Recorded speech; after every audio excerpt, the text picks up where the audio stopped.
All right, Larry. Rattlebones is designed by Stephen Glenn and published by Rio Grande Games. It's a dice building game where you're physically taking the sides off the dice to add special action faces. Larry, go ahead and tell us a little bit about Rattlebones. You played it a lot more than I have. Okay, well, basically each player gets 3 pawns, and they start on a starting location on a board. And there's 7 locations already on the board, and then there's 7 spaces in between those. And you have a deck of cards. The precise number escapes me, but there's a pretty good number of them. Some have duplicates of what's on the board, and some have different other action symbols. But you place those into the spaces, giving you a total of 14 on this track. And as I said, you have 3 pieces each. So at the start of the game, you roll in 1 die and moving 1 token. But as the game goes on, you'll get opportunities to use special actions to roll more dice. And also, you'll get your pawn spread out where even if you only roll a single number, you still have options of which one you want to go to. Mm-hmm. But basically, you're moving these pawns around in an effort to get special actions that will aid you to get points. And there's a ton of these.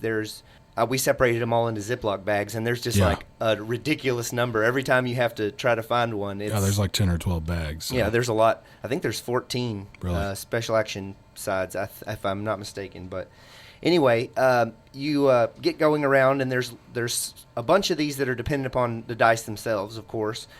They're like the sticking point of the game, but others are independent of it, and they're on the board. There's a train, and when you roll the train card, you move the train once along its track counterclockwise, which it counts up to 5, and then it counts back down to 1. So if you land on the train at a prodigious time, it could equal a lot of points, and at another time, it might just move the train up and help someone else get more points. Yeah. So it's pretty balanced in terms of that. There's several other special actions that have outside things that are the only thing that use it, like the gambling dice. It's just one special action. You roll this gambling dice, and there's a chance you're going to push Rattlebones backwards towards you, the players, or a chance to get some points.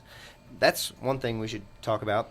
Rattlebones himself. Yeah. So it's a counter, and it's on the point counter, and you start with it on a different number based on the number of players you have. But he starts on there, and he moves backwards every time someone rolls a 1 on their die. And it's the only die base that can't be removed. Yeah. And so if a player occupies the same space or passes Rattlebones, the game's over. So it's kind of this burn every time that someone's rolling Rattlebones. Countdown clock. Yeah. And several other things have means of moving Rattlebones backwards. The gambling dice has 2 faces that are Rattlebones. And everybody has at least one die face on every one of their 3 die that are Rattlebones. So there's always a 1 in 6 chance it could come up anytime one's tossing a die. So. And you roll it surprisingly often. You really do. Right? Well, I think maybe because it's just such a big deal when you roll it. Yeah, and like I said, there's always a chance you're rolling that. This whole game is all about the randomness of a dice, but your control over, in a way, what happens. Like we were talking about, like, theorizing getting a dice covered by a certain one where you're guaranteed to get that or Rattlebones, but a 5 out of 6 chance you're going to get whatever you want. Yeah. And you can do it. I did a 4 side of coins and pretty much just made a coin generating dice in a game with the kids. Yeah, and the coins are really cool too, because the coins, you pay a coin and you get to roll 2 dice, or you pay 2 coins and you get to roll 3 dice. Yes. So, there's also the re-roll thing where you get to re-roll another dice along with that dice. Yeah, and as long as you haven't rolled it. And there's some really cool actions. And what are some of the other actions? Can you remember? Oh, yeah, there's a ton. There's one that's just an arrow, and the arrow points to another die face, and it just copies that one. So it's probably the weirdest. Well, yeah, but it's a good doubler, I think. Yeah. And if you wanted to do what we were talking about, making a full coverage. Yeah, that's true. There's a one it's just got 1, 2, 3, 4 in sequential order on the face, and what it is when you roll that, you score based on your rank in the thing. So if you're playing a 4-player game and you're in 3rd, you're going to get more points than if you're tied for 1st. Mm-hmm. So it kind of could be a tiebreaker.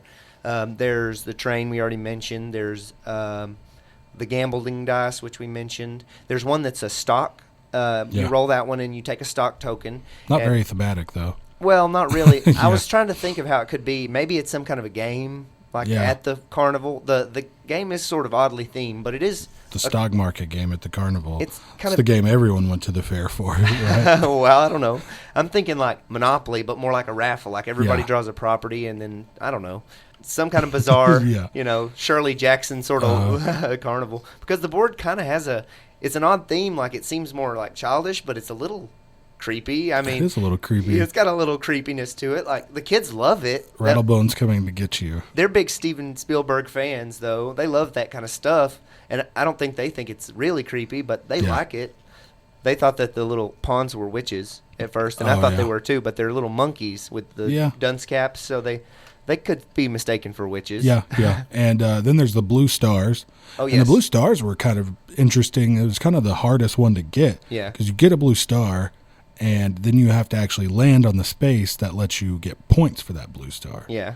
Well, and then once again, like once you're later in the game, you're rolling a whole bunch of dice. You might have an extra 2 or something in a pawn that just happens to be the right number of space. You can just burn a dice, Yeah. if you're rolling a bunch. There's one called the Thief. We didn't play with this one in our game, but the Thief allows you to steal one either stock ticket, gold coin, or star from another player. So if there's 2 other players, you get to steal one from each of them. So it really can turn the game around if someone gets a lot of sides going, and stealing a bunch of your stuff. It can get really aggravating. You get the gold, and you really, really count on it to get you rolling more dice, getting more points somehow, and getting them bled away is not good. I got to say, man, this was really interesting how much I ended up digging this game. And it's been getting some pretty decent reviews, but I didn't think I was going to like it at all. And it was just, it's far from a great game. No, yeah. But it's really, really fun. It's fun to the point, I'd like to play it again. Yeah. And I don't have to, I'd really like to play that game again. Yeah. Because you think it's going to be a kid's game, but man, there's so many choices, and you can really customize your dice the way you want to customize them. And there's even easy opportunity for expansions. They could add a few cards and new spaces and new die faces, and boom, you got it. You can even add another dice of a different color that maybe has its own special effect. Yeah. There's tons of things they could do with it. Yeah, absolutely. And it just had some really interesting mechanics because, you've got if it was just to be a kid's game, this game could be, it's only the reroll and it's only the things that do something without all the added stuff in it. So it gets you money, and at the end of the game, those are points or something like that. Yeah. But it adds in stuff like the extra die that's in the middle that you roll. What's that called? Oh, the gambling die. The gambling die.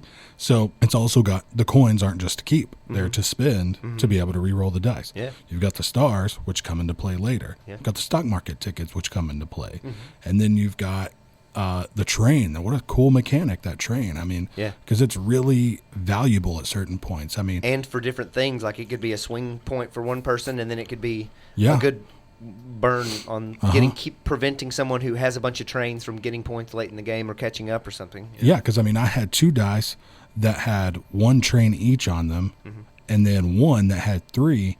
So those 2 were the ones I was rolling at other times to get other things, and if it landed on 1, that'll move it up. But once it got to 3, 4, and 5 points, I was rolling that one with 3 trains on it, trying to get the train. It's a really cool mechanic. I really like that. Yeah.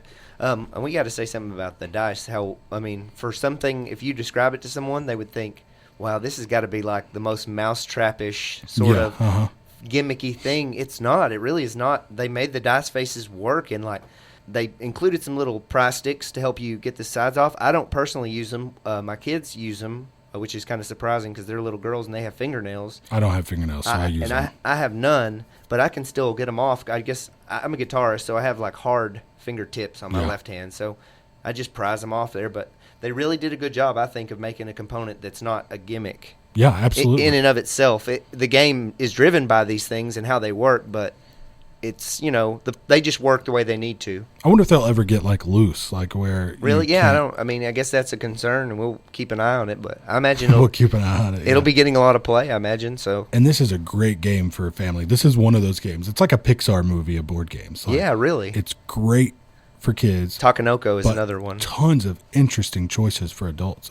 Yeah, man, it's a really fun game. Me and you, we didn't have any kids play it. We had a great time. Yeah, it's a lot of fun. I really dig it. Right? Yeah, it's another one. It's right up there with Takanoko now with the kids. So, and the theme could clearly be something else, right? Anything. But they're probably trying to grab that family market too. Yeah. I don't know. It's a fun game. Rattlebones. Strange. And there is opportunities for expansions. And from Rio Grande Games, it's just one of those games I just didn't think, Yeah. I thought, and coming from what we thought about it originally, Yes. when this game was first announced like a year ago, right when we first started doing the show, like we thought like, oh, you're going to be taking a die face off, and then it's going to become a D8, and then it's going to become a D12. We thought it was going to be something way Some more crazy polygonal. Yeah, little thing. but it ended up being this, and that sort of disappointed us before we played it. But I got to say, it really pulled it off. And, I've been getting a lot of Stephen Glenn games in. This guy is, I've been playing Pinata a lot. We got Spike and this game. Stephen Glenn really giving us a lot of entertainment lately. So, cool designer. Solid. And he designed some party games, too, from R&R that I really like. So, cool designer. I really like it.